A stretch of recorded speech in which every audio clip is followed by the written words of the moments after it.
Hello दोस्तों, स्वागत है आपका एक नई वीडियो में। तो आज की वीडियो में हम बात करेंगे स्टेट बैंक ऑफ इंडिया के द्वारा क्लर्क के कुल 8,283 पदों पर निकाली गई भर्ती के बारे में। तो इस वीडियो में हम इस भर्ती से संबंधित सभी महत्वपूर्ण बिंदुओं को जैसे आयु, सिलेबस, एग्जाम पैटर्न इत्यादि को देखने वाले हैं। तो वीडियो में अंत तक बने रहें ताकि आप किसी भी इंपॉर्टेंट पॉइंट को मिस नहीं करें। तो आइए वीडियो को शुरू करते हैं।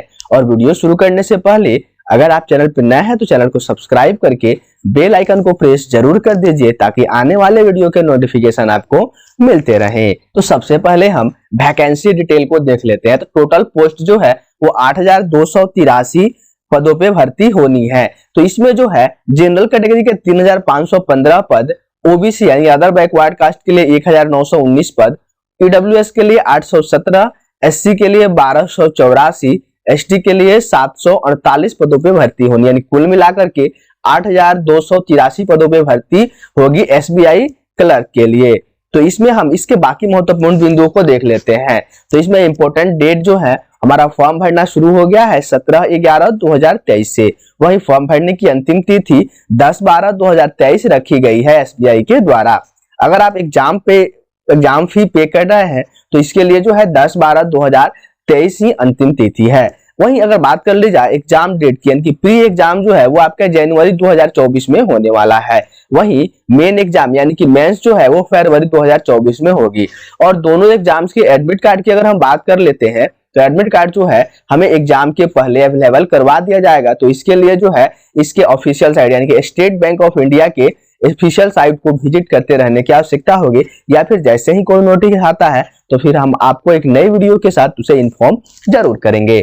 वहीं अगर बात कर ले एप्लीकेशन फी की, तो एप्लीकेशन फी जो है जनरल, ओबीसी और ईडब्ल्यूएस के लिए 750 रुपए का रखा गया है स्टेट बैंक ऑफ इंडिया के द्वारा। वहीं एससी, एसटी और फिजिकली हैंडीकैप्ड के लिए जो है 0 रुपए यानी कि फी जो है वो एग्जेम्प्टेड है।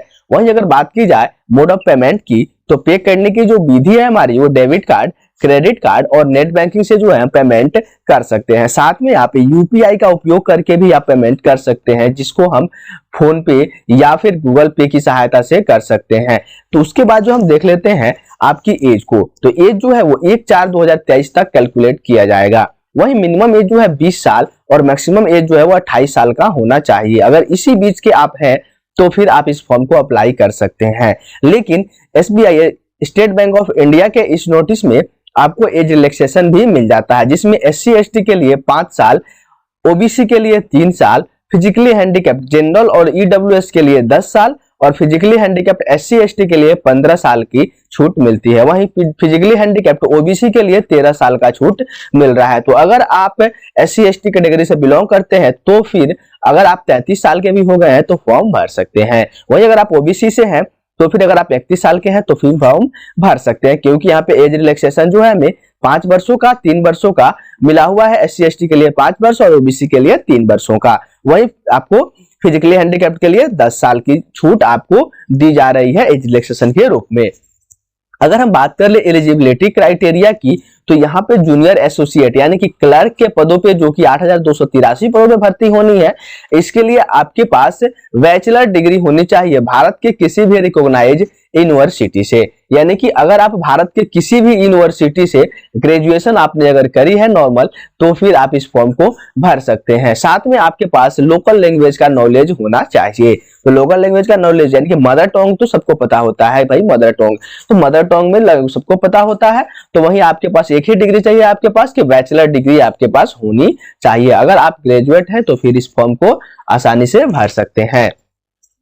अगर बात कर ली जाए सिलेक्शन प्रोसीड्योर की कि सिलेक्शन प्रोसीड्योर कैसे होगा, तो इसमें सबसे पहले आपका फेज 1 एग्जाम होने वाला, जिसको हम प्री एग्जाम के नाम से भी जानते हैं। और इसमें जो है टोटल आपके 100 क्वेश्चन होंगे, 100 मार्क्स के क्वेश्चन आपसे पूछे जाएंगे। और इसमें जो है 3 सेक्शन से क्वेश्चन आपसे पूछे जाएंगे, जिसका समय अवधि होगा आपका कुल 1 घंटा, यानी कि आपको 1 घंटे में 100 क्वेश्चंस के आंसर देने होंगे। और इसमें जो है आपके पास कुल 3 सेक्शन से प्रश्न पूछे जाएंगे। सबसे पहले जो है इंग्लिश लैंग्वेज, और इसका मीडियम ऑफ एग्जाम जो होगा वो आपका इंग्लिश में होगा। और इसमें जो है 30 क्वेश्चन पूछे जाएंगे 30 अंकों के लिए, और इसके लिए समय मिलेगा आपको 20 मिनट। वहीं न्यूमेरिकल एबिलिटी यानी कि मैथमेटिक्स की बात अगर कर ली जाए तो मैथ में जो है लैंग्वेज नहीं दिया गया है तो ये इंग्लिश और हिंदी दोनों में होगा या फिर लोकल लैंग्वेजेज में। तो इसमें जो है 35 क्वेश्चन आपसे पूछे जाएंगे और इसका मैक्सिमम मार्क्स होगा वो 35 होगा और इसके लिए भी आपको समय मिलेगा 20 मिनट का। वहीं बात कर ली जाए रीजनिंग एबिलिटी की, तो रीजनिंग एबिलिटी में भी 35 क्वेश्चन आपसे पूछे जाएंगे कुल 35 मिनट में। और वहीं जो है आपको 35 क्वेश्चन आपसे पूछे जाएंगे 35 अंकों के लिए और कुल 20 मिनट का समय आपको मिलने वाला है। यानी कुल 100 प्रश्न आपसे पूछे जाएंगे 100 अंकों के लिए और आपके पास समय अवधि होगा 1 घंटा। 1 घंटे में आपको एग्जाम दे देना है। वहीं अगर हम बात कर ले मेन एग्जामिनेशन की यानी कि फेज 2 एग्जामिनेशन की बात करें तो इसमें जो है कुल 4 सेक्शन से आपसे क्वेश्चन पूछे जाएंगे। तो जनरल और फाइनेंशियल अवेयरनेस से आपके पास 50 क्वेश्चन होंगे जिसका लिए 50 मार्क्स होगा और 35 मिनट का समय मिलने वाला है। वहीं अगर बात की जाए जनरल इंग्लिश की तो इसके लिए 40 क्वेश्चन होंगे 40 मिनट का समय 40 नंबर के लिए और 33 मिनट का समय अवधि आपको मिलने वाला है। वहीं क्वांटिटेटिव एप्टीट्यूड की बात की जाए तो 50 क्वेश्चन में आपको 50 मार्क्स के होंगे जिसमें 45 मिनट का समय मिलेगा और reasoning ability and computer aptitude के लिए आपके पास 50 क्वेश्चन होंगे 50-60 अंकों के लिए और इसके लिए जो है आपको 45 मिनट का समय मिलने वाला है। तो यही जो है कुल आपके क्वेश्चन होंगे 190 और आपको मैक्सिमम मार्क्स जो होगा वो 200 होगा और समय आपको मिलेगा 2 घंटा 40 मिनट का। और यहाँ पे जो है सभी पार्ट के लिए आपके पास सेपरेट टाइमिंग होगी जैसा कि ऊपर आपको बताया जा चुका है। तो सबके लिए अलग अलग आपको सेपरेट टाइपिंग भरनी होगी। उसके साथ साथ जो है आपकी प्री एग्जामिनेशन यानी कि फेज 1 और फेज 2 दोनों में ही आपको आपसे जो है जो भी क्वेश्चंस होंगे इनका रॉन्ग आंसर के लिए आपसे निगेटिव मार्किंग जो है चार्ज किया जाएगा जो कि 1/4 होगा यानी कि 0.25 आपके पास मार्क्स अगर गलत आंसर देते हैं तो फिर आपके काटे जाएंगे।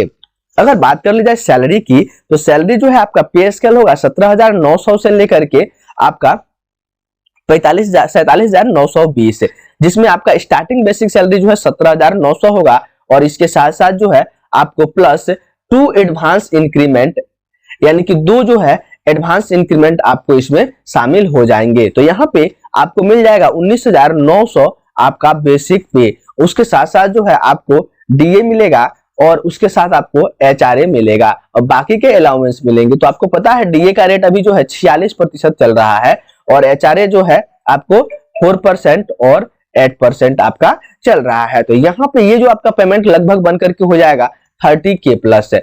तो ये जो सैलरी है काफी अच्छी सैलरी है। तो अगर आप ग्रेजुएट है नॉर्मल तो फिर आप इस फॉर्म को भरे तैयारी करें। आई होप इसे आप क्वालिफाई कर जाए। तो अगली वीडियो जो है हम लेकर के आपके लिए उपस्थित होंगे। अगर आप चैनल पे नए हैं तो चैनल को सब्सक्राइब करके बेल आइकन को प्रेस कर दीजिए ताकि आने वाले वीडियो के नोटिफिकेशन आपको मिलते रहें। जय हिंद।